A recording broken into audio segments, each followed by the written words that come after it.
comes to your granny squares, I want to show you how you're going to either sew them together or crochet them together. Now, you want to get yourself these yarn needles. They're pretty large. You can get any type. I mean, it doesn't really matter. It's just to sew with. But these, they come in different sizes. This is more the size that I want. You want your yarn to be able to fit through. So I'm going to use this one. And I'm going to show you what to do. When you are finished with your work, you always take your hook out and then you bring your yarn through here. Okay, so there's your, this was your last stitch. You cut your yarn off and then you bring it through this little loop and then you just pull this. Okay, then you're going to be sewing this thread in. Now, this one's got a lot more threads because of the color. Now, you can work your yarn in as you go. Like this one, I crocheted over it, but I still go ahead and sew my threads in. I just like to be a little bit safer. Now, what you want to do is you're going to take the thread that you're going to sew in. Now, what I do is I fluff this out a little bit because it's hard to get this into your needle. Then what I do is I take this and I squash it down like that. And I turn this piece around so it's nice and snug over there. I take it off and then this is nice and easy to get in. Because if you're going to try and get it in any other way, it's really tough. Okay, well now I was able to get that one in, but generally it's pretty hard. So take this, fluff it out, soften it, and then just flip it around like that. And if it's very thick, you want to spread this out more so that it's flat. And then you turn it around. See, that's better. If it's too thick, in other words, like this, if you just take this, the real thick part, that's going to be a little harder to get in. If you have a thinner hook, it's working for me now, but generally that's how you do it. And then you just put it in to this, the eye of that needle. All right, and then to sew it in, you know, there's no set law here. You just sew it in that looks the best on your work. Generally, I just come into these stitches like this and then pull it through. And I pull the beginning one a little tighter so I can close that circle, the hole over there. So I pull it a bit and then I come in here and then generally I will go back the way I came. I just come over here and sew back here.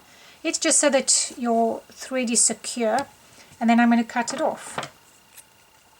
And you can't even see where it is now.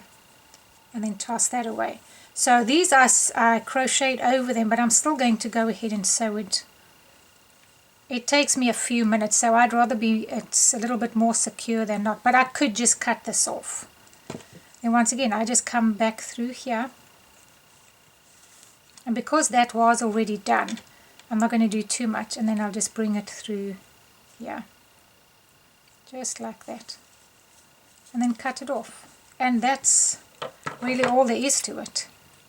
Kind of keep the colors with the colors. So for example, if I'm doing the blue, I would crochet it into the blue and this one into the purple, just to keep it, it's just better to do it that way.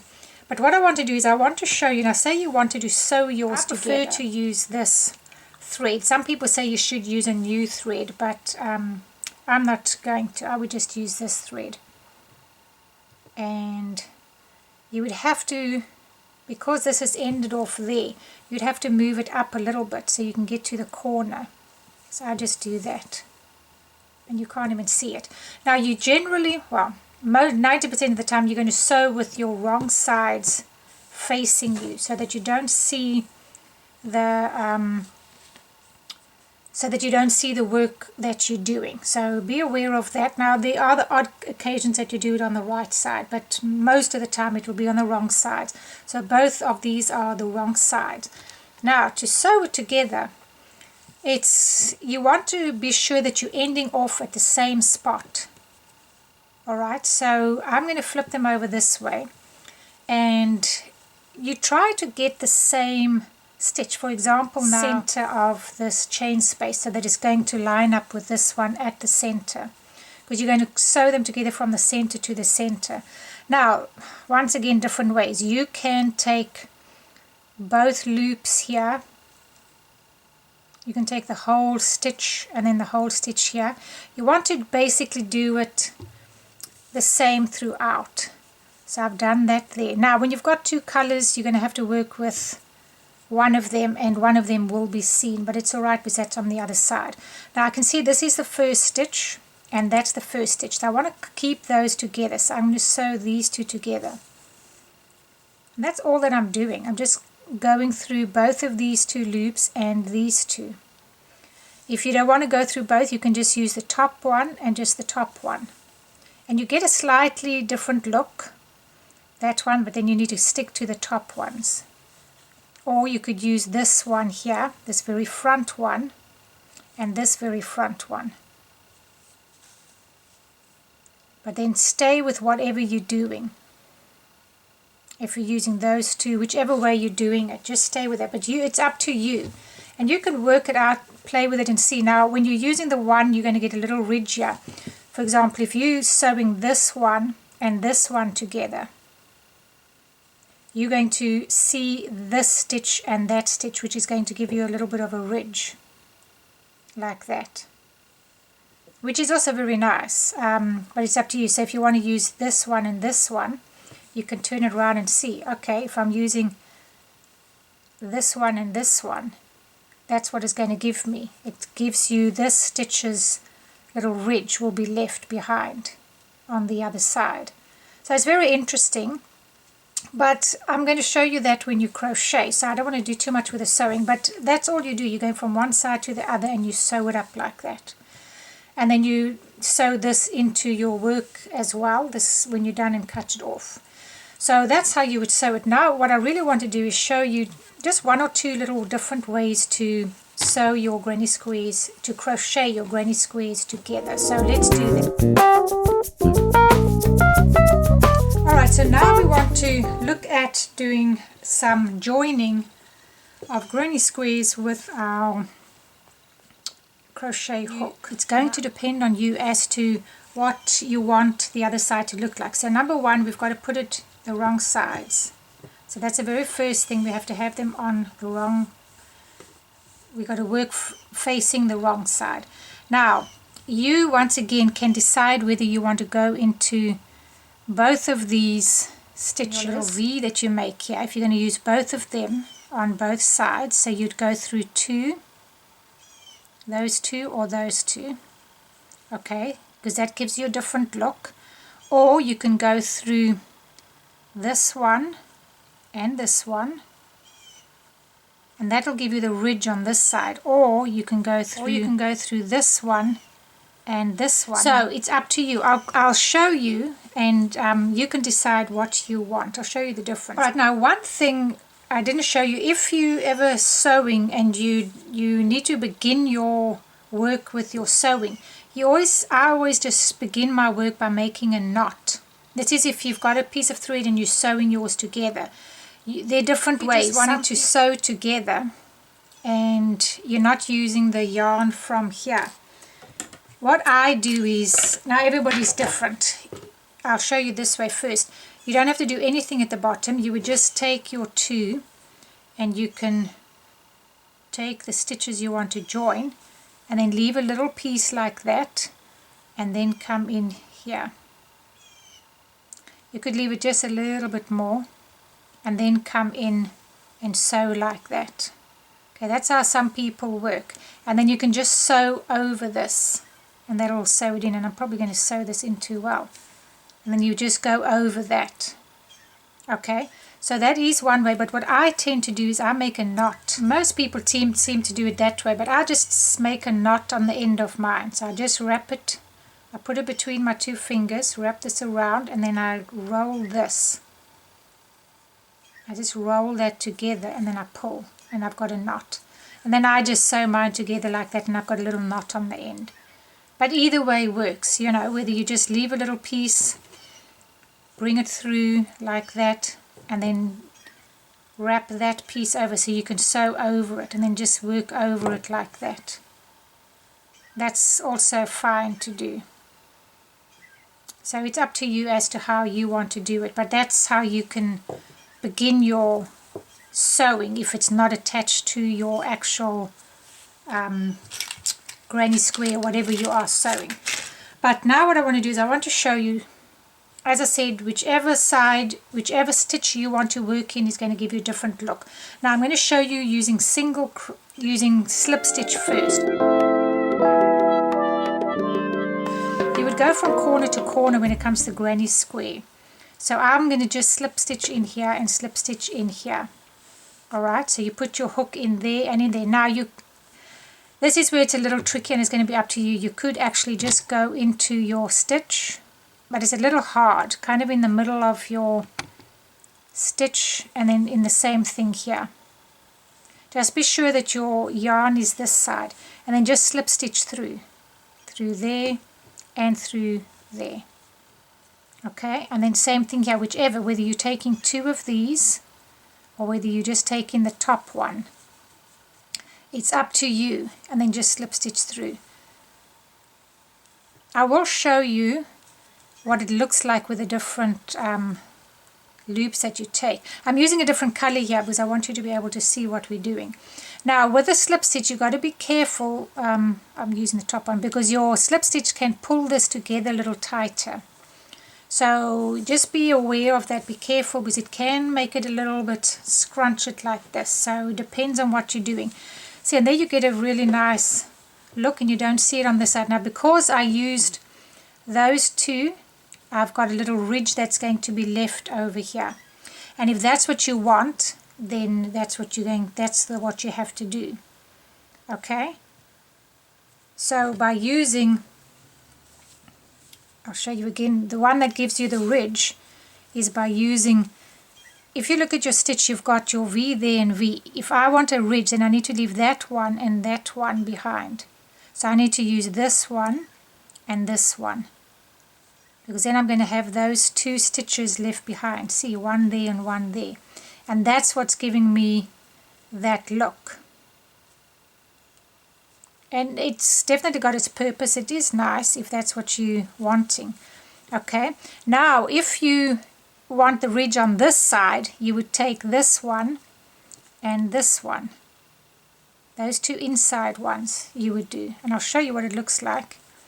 So I'm just doing the opposite thing. I'm taking that one and that one. So the two outside ones are left. Okay, so it's this one. And you want to work in the stitches that are opposite each other. Okay, this is where I've got my chain, so it's a little harder.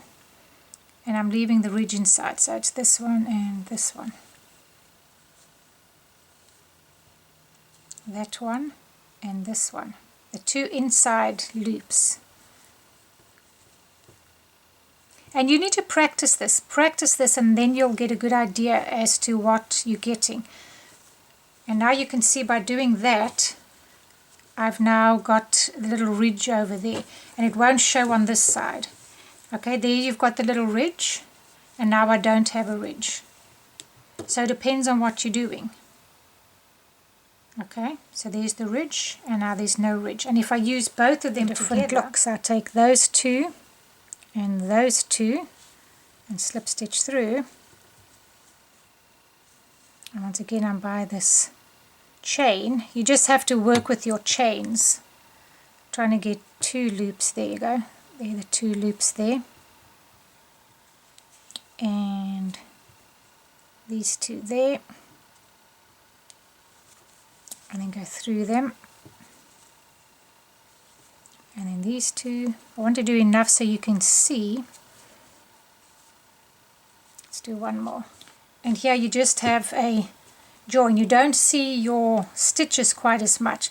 See, you've got a little bit of a kink in there, and then this one is just a plain join. So you can see you've got a nice little ridge over here. If that's what you want, you can kind of see your stitches, which is actually nice for the granny square. If you want to use a different color, it just gives you a variation. And in this one, you're not going to see your stitches. It's just crocheted real close together. So that's going into the different stitches of your work.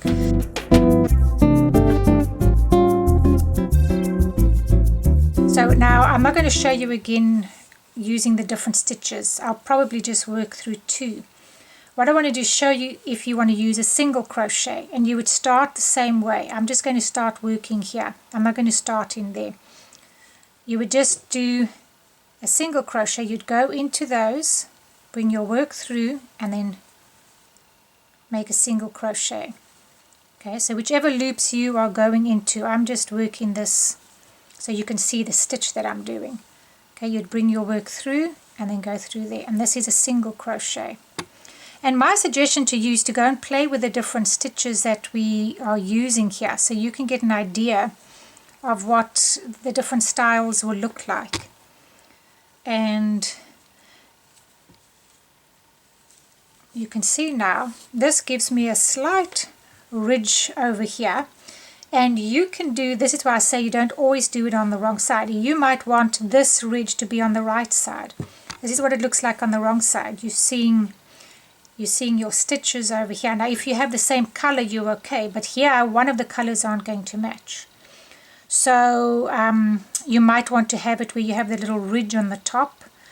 That might be a better one for you, or you do it this way. You do this on the right side and you will see your little ridge on the right side, so it's a different look.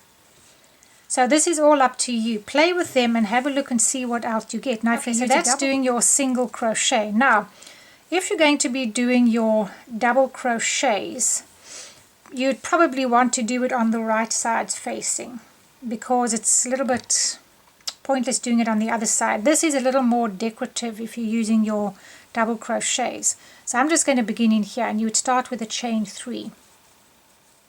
Alright, now because your double crochets are taking up a bit more space, you're not going to want to do one in each. You might be going every second stitch. So I went into that first one in my corner there, so I'm going to go into this one same way with a double. And I'm just giving you a few ideas here, and you can see you're going to have a very different look here. You're going to have a ridge coming down the middle, and when you're joining things, you always go from one side to the other. So in other words, I'm going to go here, I'm going to skip a stitch and then go into this one. Okay, I'm going to skip one on there, and then I'm going to go into the next one. And you're going from one side to the other side. Okay, I'm going to skip that one and go into this one. And listen, the sky is the limit here. Skip one and go into that one. And you keep going from this side to that side, this side to that side. Okay, and I just was on that side, so I need to come back to this side. And for me, I'm skipping one and I'm going into the next. Okay, we're skipping one and we're going into the next, which will be this chain space. And as long as you're staying equal, with your where you're starting, you'll be all right. You don't want to end up like this. So just be aware of that. But I mean, look there, you've got a little ridge here. It gives you a nice little join if that's what you're wanting. And on the other side, it would look like that. So if this is the kind of join that you wanted, then do it on the wrong side. There are so many variations. See, you might not want this ridge, so then you'd work on the wrong side and you'd get this look on the other side, which is also really pretty. You know, this is just one or two little things that I'm showing you. Skip one and go in here. Skip one and go in here. The main thing is that you want to end up at the same place, where you want to end off at the same place over here. But I'm just giving you some ideas of what to do. Then you can also, another thing that you can do is you could do your doubles and you could do a chain in the middle. So you can do your doubles, chain one. Come back to this one, skip one, go in here, make a double and then chain one. And then you go into this one, skip one and go into here. And make a chain. Whoops. Chain one. You might have to skip two. It depends. If this gets too chunky, then you'd have to skip 2 stitches. So I'm just throwing out a whole bunch of different joins for you. You can play with this. You can design your own. Skip one, go in here. And it's really fun. You know, it's really fun to create your own thing the way you want to. And you can see that's the type of join that you get here, a nice lacy join. It's a little bit looser than the other one, and that's what it looks like on that side. You just do want to be aware of finishing off at the same place. And if you're doing it where you skip one, go in there, odds are you're going to end up in the right place. But if you don't, just compensate. But yeah, there are a lot of joins. You can do just a chain join as well. Let me show you this one. So I did my beginning here, 1, 2, 3. Then you just go into the chain space there, and then chain 3, 1, 2, 3, and come into this one with a single. I'll just do the chain spaces for this. Chain 3, 1, 2, 3, and go into this one's chain space.